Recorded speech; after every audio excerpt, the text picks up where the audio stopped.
bienvenidos a todos los que están llegando en este momento. Que el Señor les acompañe durante el servicio y que su palabra sea de bendición para ustedes y para todos nosotros. Yo he titulado este mensaje: Somos portadores de nueva vida. Somos portadores de nueva vida. Leyendo en la carta a los Gálatas, hay un texto en particular que llamó mi atención. Está en el capítulo 4 de la carta a los Gálatas, versos del 4 al 6. Dice allí la palabra del Señor: pero cuando vino el cumplimiento del tiempo, Dios envió a su Hijo, nacido de mujer y nacido bajo la ley, para que redimiese a los que estaban bajo la ley, a fin de que recibiésemos la adopción de hijos. Y por cuanto sois hijos, Dios envió a vuestros corazones el Espíritu de su Hijo, el cual clama: Abba, Padre. En ese texto están dos promesas que Dios hizo a su pueblo Israel inicialmente. Y en esas dos promesas, Dios fundamentó nuestra salvación. La primera promesa es que una vez cumplido el tiempo determinado por Dios, vendría un Salvador. Él enviaría a su Hijo, tomaría forma de hombre, nacería de mujer, nacería israelita, bajo la ley, y Él vendría con un propósito: salvar a su pueblo de sus pecados. La segunda promesa es que a todos aquellos que pusieran su fe en ese Salvador, Él les daría su Espíritu Santo, pero no para que viniera momentáneamente sobre ellos, sino para que morara permanentemente en ellos.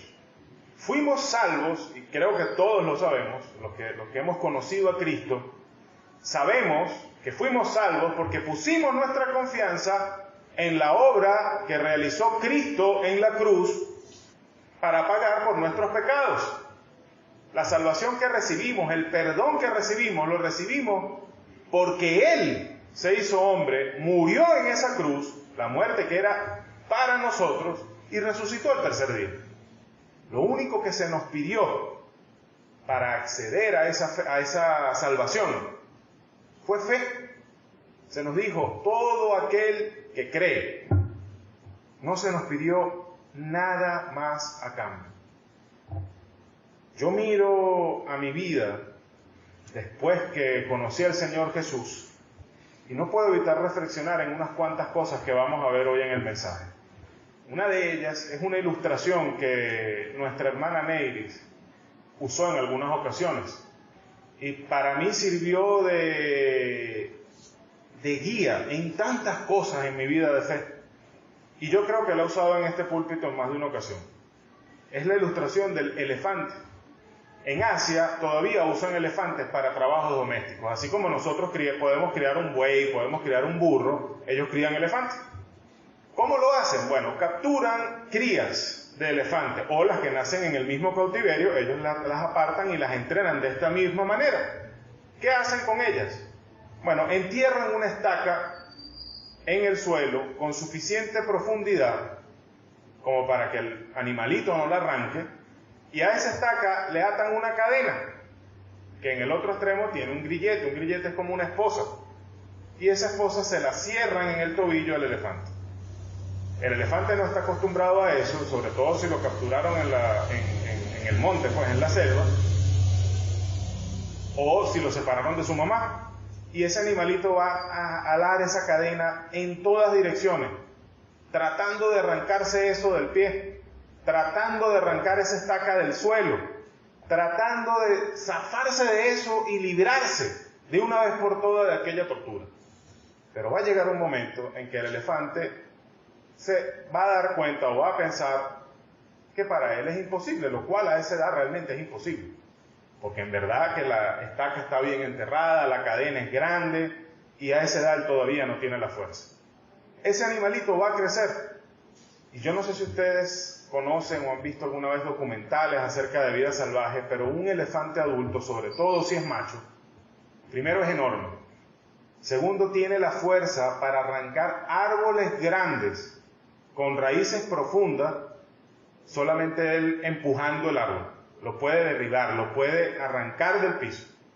Y de hecho lo hace para abrir caminos en la selva. O sea que ese animalito, al crecer, tiene la fuerza para librarse de allí, pero no lo hace. La verdad es que ya ni siquiera intenta arrancar la estaca o romper la cadena.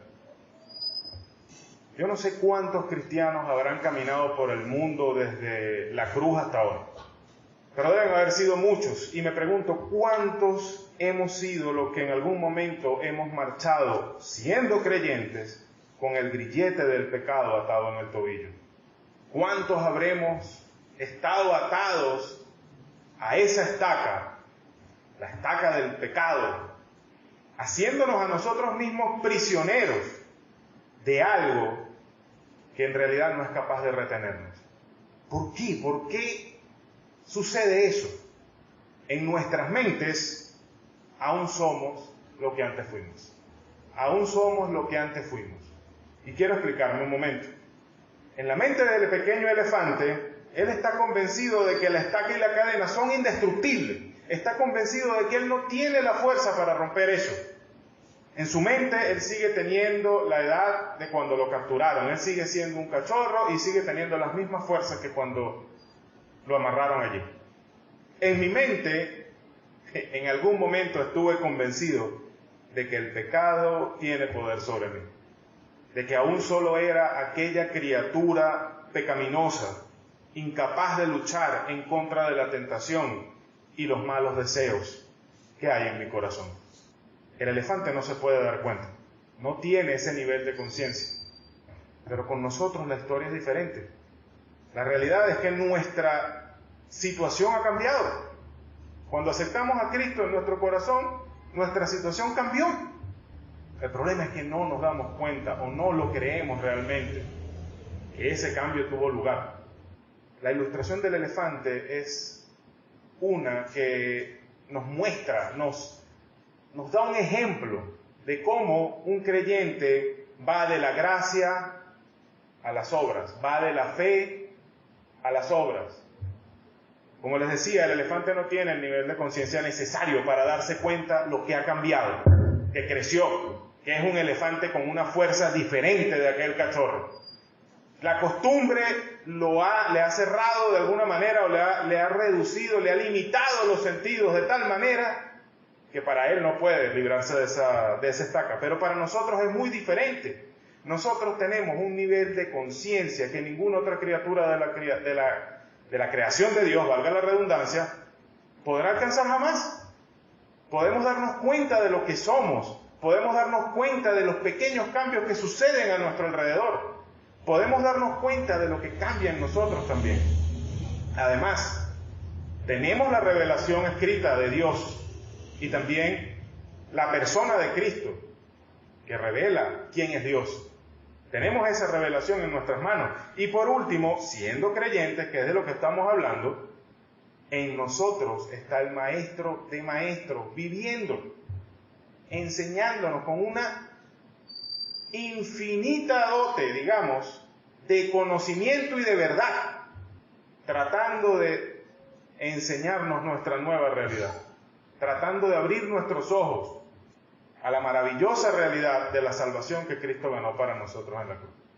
Y aún así, aquí estamos, todavía luchando esa misma pelea, todavía convencidos pues de que no hemos sido, de que seguimos siendo los mismos, pero no lo somos. Y la pregunta que quiero responder hoy es, ¿cómo podemos entonces apropiarnos de nuestra nueva realidad?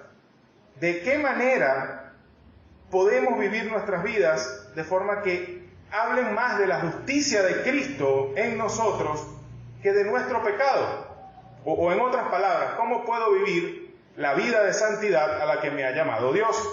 Aún en medio de incesantes tentaciones, de los siempre presentes malos deseos en nuestros corazones y de la presión constante del mundo. ¿Cómo podemos hacerlo? La carta a los Gálatas es un tratado escrito por Pablo acerca de la libertad que tenemos en Cristo.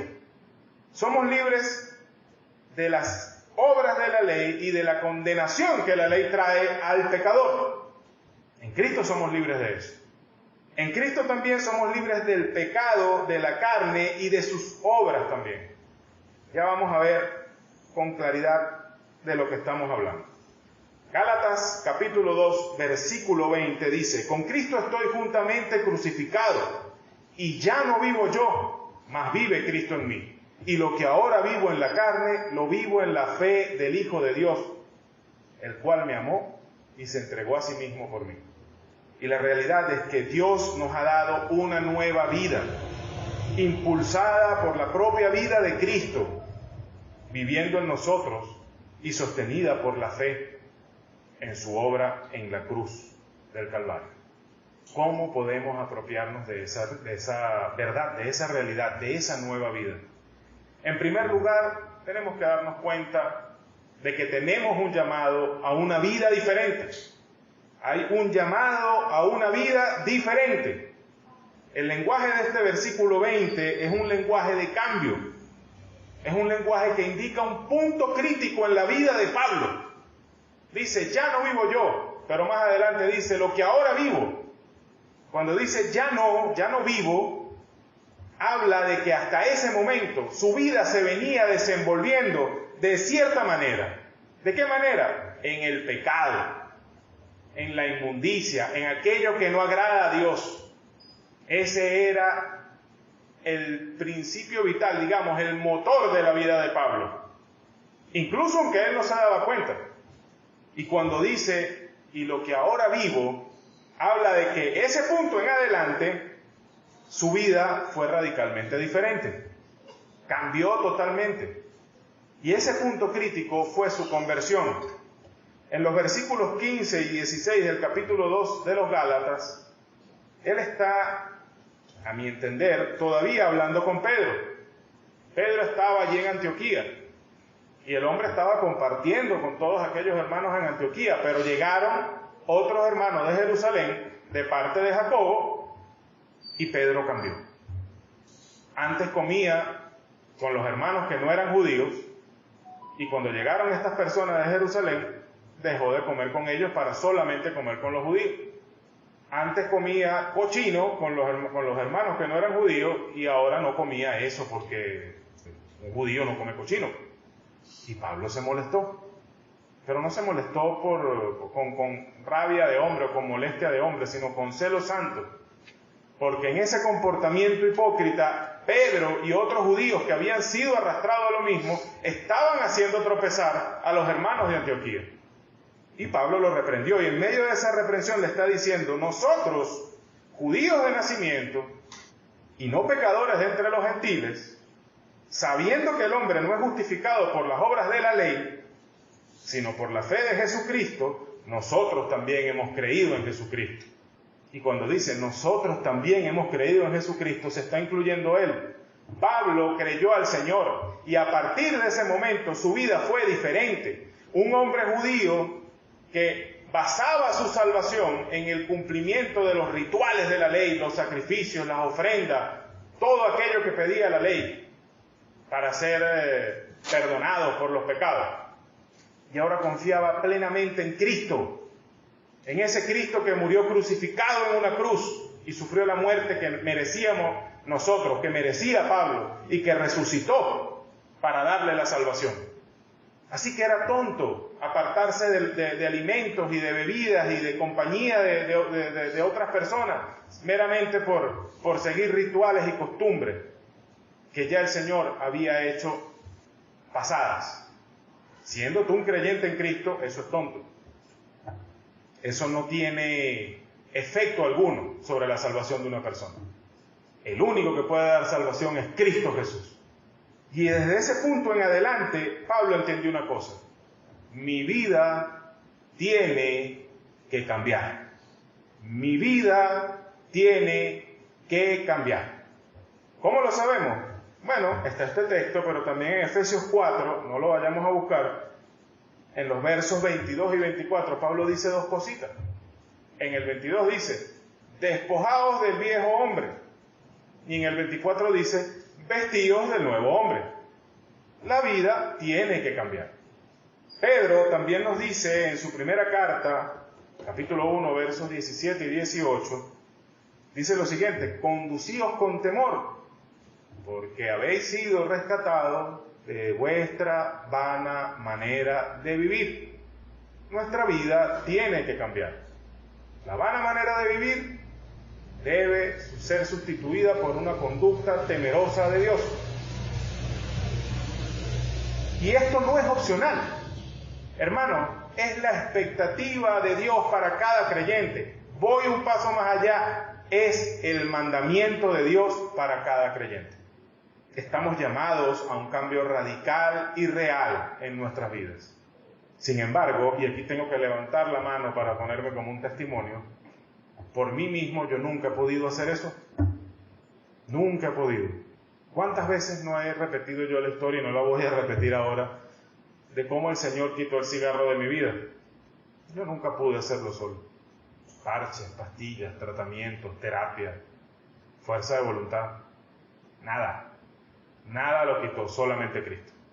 Y así, cada uno de nosotros va a enfrentarse con esas cosas difíciles y parecen imposibles. Y tenemos que preguntarnos, entonces, ¿qué nos está pidiendo Dios? ¿Que hagamos algo que es imposible para nosotros? Vamos a ver. En segundo lugar, vemos que tenemos un principio de vida diferente. Ya vimos que Dios nos llama a una vida diferente. Ahora quiero que veamos que tenemos un principio de vida o un principio vital diferente operando en nosotros.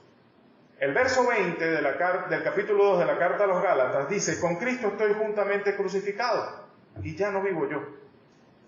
Pareciera que nos está diciendo, bueno, a Pablo lo crucificaron y lo mataron. Pero sabemos que se está refiriendo a un concepto espiritual, a un tema espiritual. ¿Por qué lo sabemos? Bueno, porque más adelante en el mismo versículo dice: y lo que ahora vivo en la carne. Y eso habla de que está viviendo físicamente. Pero otra cosa más obvia es que esta carta que está escribiendo, donde dice que fue crucificado juntamente con Cristo, la firmó él. Y los muertos no escriben cartas. Entonces, sabemos que está hablando de un concepto espiritual. ¿Qué significa? ¿Será que la personalidad de Cristo fue aniquilada para que tuviera la personalidad de Pablo, ¿Fue aniquilada para que tuviera entonces la personalidad de Cristo? No. Leemos el Nuevo Testamento y vemos la forma maravillosa en la que Dios utilizó el peculiar carácter de Pablo al expandir su reino por todo el mundo. Entonces, ¿de qué se trata esto? ¿Cómo es eso de que fue crucificado juntamente con Cristo y ya no está viviendo él? Solamente hay otro verso. Las palabras juntamente crucificado en castellano, en el idioma original son una sola palabra. Y el único otro lugar en toda la Biblia donde se usa es en Romanos 6:6, otra carta del mismo apóstol Pablo. Y allí leemos: sabiendo esto, que nuestro viejo hombre fue crucificado juntamente con él, es decir, con Cristo, para que el cuerpo del pecado sea destruido, a fin de que no sirvamos más al pecado. Entonces aquí nos está diciendo el mismo Pablo en Romanos 6:6, ¿qué fue lo que fue crucificado allí juntamente con Cristo? Fue crucificado el viejo hombre, nuestra naturaleza de pecado, aquel corazón que lo único que estaba buscando era lo malo, lo inmundo, lo impuro, lo que no le agrada a Dios. Eso fue lo que fue clavado en la cruz.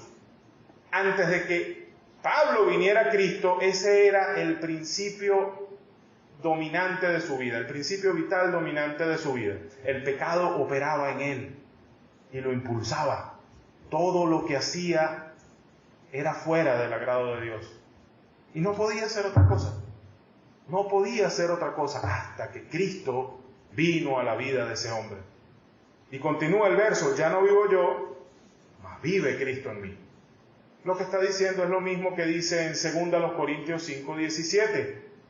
2 Corintios 5:17, ¿qué dice? ¿Alguien me ayuda? El que está en Cristo. ¿Qué más? Si alguno está en Cristo, nueva criatura es.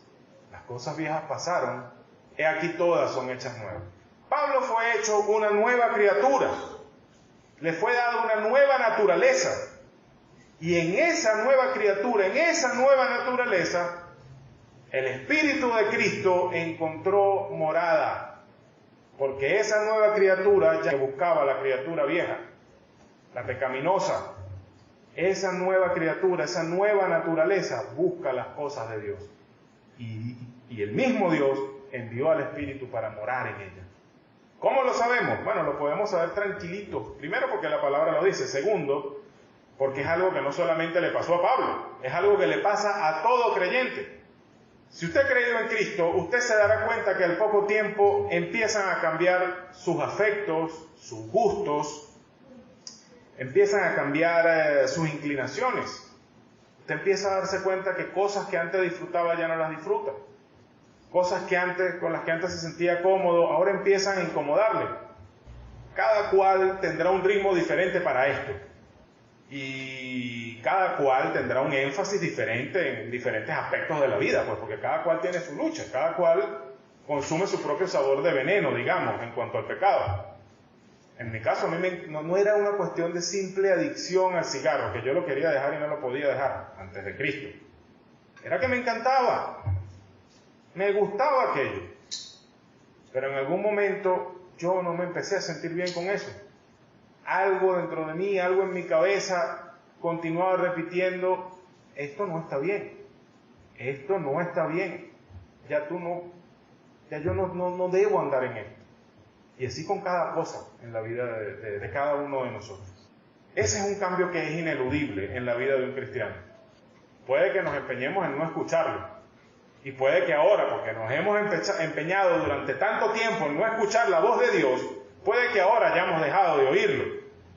Pero cada uno de nosotros, cuando empezó su camino con Cristo, si verdaderamente puso su fe en Dios, puso su fe en Cristo y en la obra de Cristo en la cruz, empezó a sentir esta diferencia en las inclinaciones, los afectos, los gustos, lo que nos hace sentir cómodos.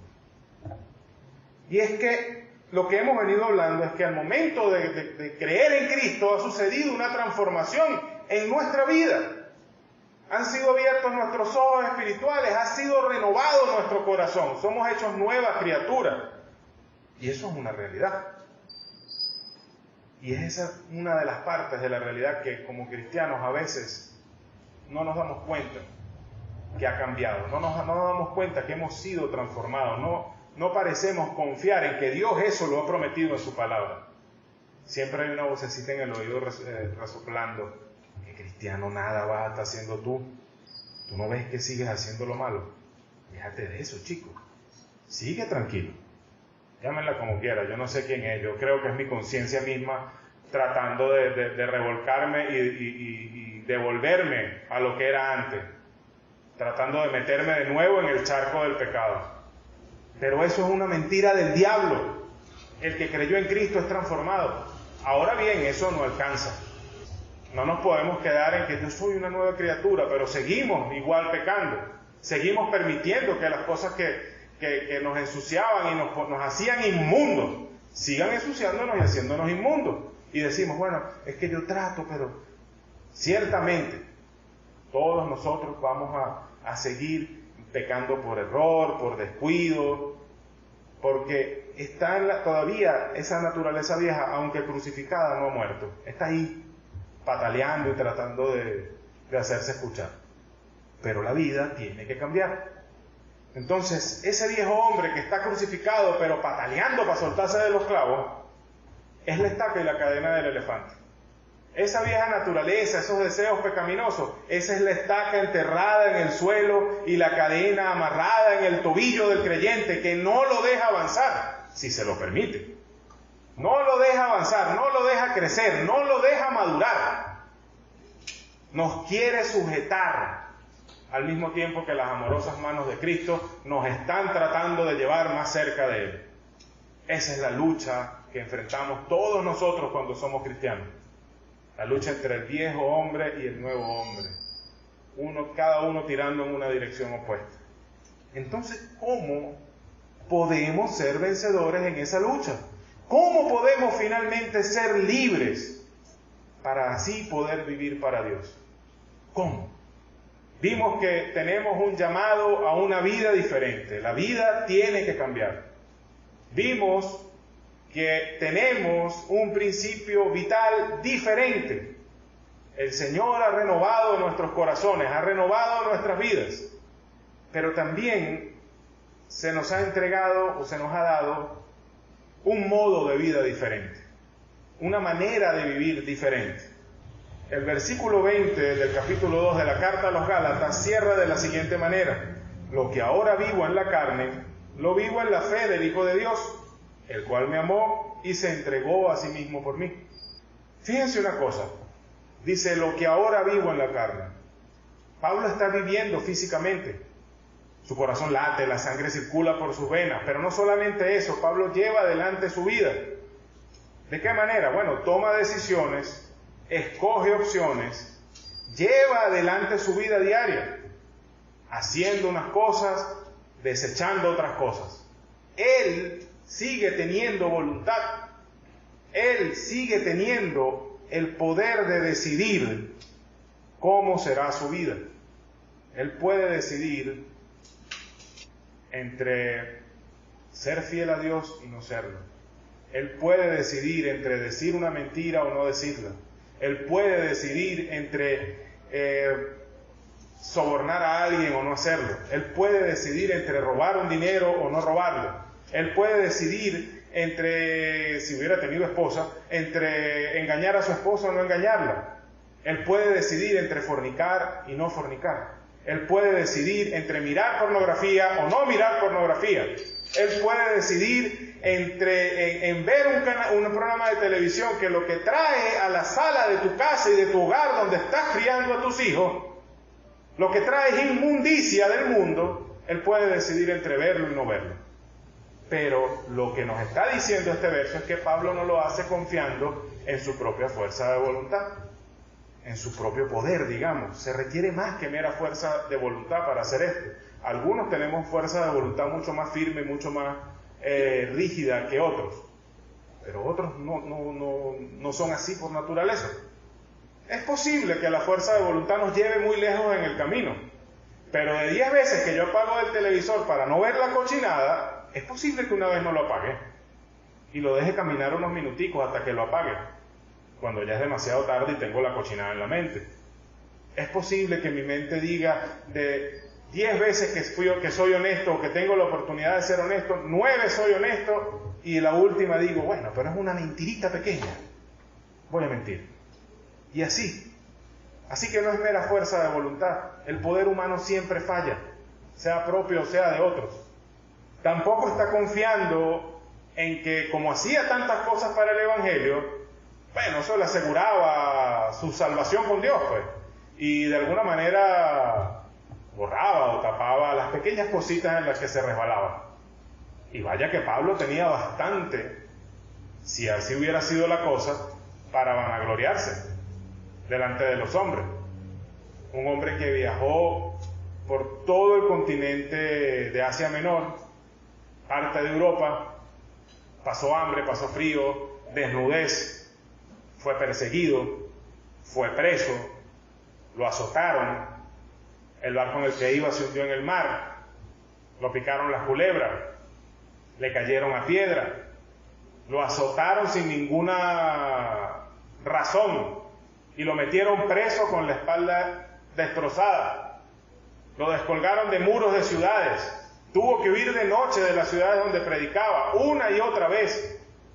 Tantas cosas que cuando yo la comparo con lo que yo hago, digo, ay, ¿cómo pararse aquí pensando en eso? Pero Pablo no confiaba en todo eso. Pablo no confiaba en aquella vida que llevó intachable según la ley judía. Todo eso él dijo en Filipenses que lo tenía por basura. ¿Por qué? Porque sabía que no servía de nada. Su confianza estaba puesta únicamente en Cristo. Y él lo dice aquí, lo que ahora vivo en la carne, lo vivo en la fe del Hijo de Dios. Y una manera de decirlo más exactamente es la fe que es en el Hijo de Dios. La fe en Cristo. Esa fe significa simplemente creer que el sacrificio que Cristo hizo en la cruz, que su resurrección, lo cual es demostración de su gran amor, es suficiente para todo lo que implica nuestra salvación. Es suficiente para que nosotros tengamos perdón. Es suficiente para que nosotros tengamos redención, para que seamos definitivamente librados de la esclavitud, del pecado. Es suficiente para que nosotros llevemos una vida santa. No hay más nada que se tenga que hacer para que nosotros tengamos esa posibilidad. Pablo sabía que Cristo es capaz de salvarle tanto de la condenación del pecado, es decir, de la muerte. La Biblia dice, la paga del pecado es muerte. Y Pablo sabía que al creer en Cristo, así como fue salvo de ser condenado por el pecado, también fue liberado del poder del pecado. El pecado ya no podía obligarlo. Y si en algún momento el pecado lo obligaba, era porque él, Pablo, lo permitía. Cristo es capaz de salvarme a mí y a ti, tanto de la condenación como de nuestra vana manera de vivir. Romanos 8:32 dice, el que no escatimó ni a su propio Hijo, sino que lo entregó por todos nosotros, ¿cómo no nos dará también con él todas las cosas? Imagínese usted que usted va a un mercado y ve un jarrón chino que le cuesta, no sé, $500,000. Supóngase que usted tiene la plata y compra el jarrón. ¿Dónde va a poner usted ese jarrón? ¿Lo va a poner en la cocina, debajo del fregadero, para agarrar la gotera del sifón del fregadero? No, ¿verdad? Usted va a procurar que ese jarroncito esté limpiecito, que tenga todo lo que necesita para conservarse, porque si no va a perder $500,000. Porque nadie le va a comprar ese jarrón sucio y manchado. Lo mismo es Cristo. Cristo no murió en la cruz para después dejarnos de nuestra cuenta, a que nos diéramos cuenta, ay, ¿qué es lo que tengo que hacer? ¿Cómo voy a...? No, el Señor nos dio todo lo que necesitamos. Primero los Tesalonicenses 5, 23 y 24, el mismo Dios de paz os santifique por completo, y todo vuestro ser, espíritu, alma y cuerpo sea guardado irreprensible para la venida de nuestro Señor Jesucristo. Y el 24 dice, fiel es el que os llama, el cual también lo hará. ¿Qué está diciendo allí? El mismo que envió a su Hijo a morir en esa cruz, nos va a guardar, nos va a proporcionar todo lo que necesitamos para ser santos delante de Él. Y el 24 dice que ese mismo va a ser fiel, que así como tuvo fidelidad para llamarnos a salvación, tiene fidelidad para mantenernos firmes en esa salvación, en esa santidad que la salvación debe comunicar a un cristiano. El asunto es que Dios no nos va a forzar a nada. Dios no va a ejecutar esa santificación, esa vida santa. Dios no te va a dar esa vida santa por arte de magia. Cuando me refiero a que no te la va a dar, es que no la va a hacer tangible, visible en tu conducta. Tú tienes que tomar una decisión. Tú necesitas, y yo necesito, todos nosotros, cada uno de los que estamos aquí, necesitamos todos los días tomar una decisión por la obediencia. Necesitamos tomar una decisión por la santidad. Necesitamos tomar una decisión para buscar lo que agrada a Dios. Necesitamos tomar una decisión para desechar lo inmundo, lo impío y lo sucio de nuestras vidas. La palabra dice que cuando nosotros tomemos esas decisiones, primeramente el pecado no tiene poder para hacernos volver atrás.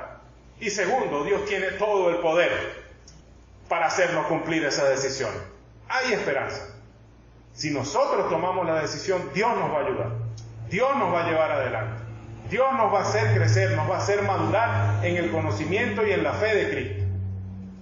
Ahora, imaginemos juntos una vida así, una vida transformada por completo, una vida llena del Espíritu de Cristo en todos sus aspectos, en el trabajo, en la casa, en la compañía, en la soledad, en el matrimonio, en la soltería, en la maternidad, en la infertilidad, en el dormir, en el levantarse, en el comer, en el no tener para comer, en todos esos rincones completamente llenos del Espíritu de Cristo, controlados, guiados por el Espíritu de Cristo. Imagínese una vida que desborda en obras de arrepentimiento que dan testimonio del amor de Cristo y de su obra en la cruz para darnos esa vida.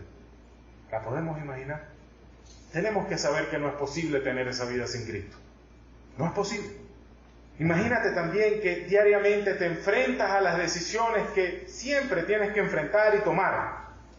Tomas decisiones a diario por lo que es correcto, por lo que es bueno, por la obediencia. Tomas la decisión diariamente de seguirle, dejando las consecuencias y los resultados de esas decisiones completamente en sus manos. Un día, avanzando el tiempo, te das cuenta de que esas decisiones no se quedaron allí, no se quedaron en meras decisiones. Te das cuenta que las llevaste a cabo.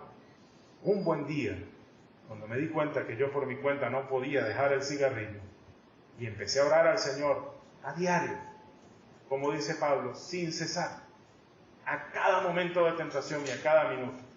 Se me hizo costumbre orar en lugar de fumar. Y un buen día me di cuenta que lo había dejado. Un día me di cuenta que esa decisión que tomé meses atrás, Cristo la había hecho una realidad en mi vida. No había faltado a su promesa.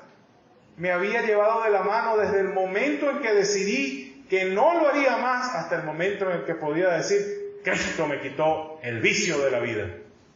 Imagínese tomando esas decisiones y dándose cuenta de aquí a unos meses que lo hizo, que lo logró, que es una persona distinta, que Cristo hizo el milagro en usted, que no solamente renovó su corazón y cambió sus afectos, sus gustos y sus inclinaciones, sino que le dio una vida diferente, una vida de temor y adoración a Dios, una vida de obediencia y de servicio. Es posible, esa vida es posible, hermano. Esa vida está a nuestro alcance, porque Dios nos ha dado una nueva vida, la mismísima vida que Cristo impulsa en nosotros, una vida sostenida por la fe en el sacrificio de Jesucristo en la cruz del Calvario. Ahora, es posible, pero ¿qué podemos hacer entonces para tenerla? Lo único que necesitamos hacer es primeramente apropiarnos del llamado de Dios a tener una vida diferente. Esto no es una cosa de una vez, esto es una cosa diaria. Apropiarnos y entender que Dios nos ha llamado a ser distintos. Dios nos ha llamado a vivir vidas distintas, vidas diferentes a las del mundo. Dios nos ha llamado a ser luz y sal en medio de un mundo que se ahoga en tinieblas y corrupción. ¿Qué otra cosa podemos hacer? Prestar atención a la obra que el Espíritu de Cristo, el Espíritu Santo está haciendo en cada uno de nosotros. Todo aquello que sientas que, oye, ya no estoy cómodo aquí, ya no me siento bien haciendo esto, ya no quiero hacer esto, o ahora quiero hacer esto otro. Presta atención, escucha, entrégate a eso que el Espíritu Santo te está poniendo en el corazón. Hazte dócil a la guía del Espíritu de Cristo. ¿Qué otra cosa podemos hacer? Bueno, habiéndote apropiado de ese llamado y habiendo abierto tus oídos, o aprovechando que Dios abrió tus oídos y tus ojos espirituales para atender a lo que el Espíritu Santo está haciendo en tu vida, bueno, ¿qué te queda? Perseverar en la fe. No dejes que el desánimo te arranque de la decisión que has tomado. No dejes que el tropiezo te arranque de la decisión que has tomado. ¿Usted sabe cuántas veces yo volví a fumar después que dije, no quiero fumar? No sé, no las puedo contar, muchas veces. Eso va a pasar, eso va a pasar. El secreto está, es que en ese momento, en el momento del tropiezo y de la caída, en ese momento nuestra fe en Cristo tiene que levantarnos. Perseverar en la fe de que Jesucristo le hizo una nueva criatura y aferrarse a Él. No piense como yo pensaba, bueno, a lo mejor si cada vez que me den ganas de fumar y me como un chicle se me quita. O ahora tal laboratorio sacó una pastillita que quita las ganas de fumar. No piense en eso, ore al Señor, Él tiene el poder de quitarle eso. Sea lo que sea. En el momento en el que caiga, recuerde que usted fue hecho una nueva criatura y eso nada se lo va a quitar. Vuelva su rostro a Dios y pídale perdón por lo que pasó y pídale ayuda. Pídale que lo guíe y lo fortalezca para ser firme en la decisión que usted ha tomado de vivir una vida diferente. Tenemos que perseverar en la fe de que Cristo no murió y resucitó solamente para salvarnos de la pena por el pecado. Muchos a veces creemos que lo único que es importante de la salvación es que nos salvó del infierno. Hermano, si fuera solamente eso, entonces el mismo día que nosotros creemos, Dios nos llevaría directo para el cielo. Ciertamente es importante, la salvación nos libra de tener que ir al infierno, a ese lugar de condenación, pero también nos libra de una vida de pecado aquí. Nos libra y nos da el poder, nos da la capacidad de poder vivir una vida de santidad. Dios nos ha dado esa nueva vida. Es la misma vida de Cristo que la impulsa. Es una vida sostenida por la fe en el sacrificio de Cristo en la cruz del Calvario. Hemos estado hablando de creyentes. Yo creo que en el culto de hoy el Espíritu Santo se ha movido tremendamente. ¿Ustedes recuerdan los 3 primeros cantos que entonó Yeleni?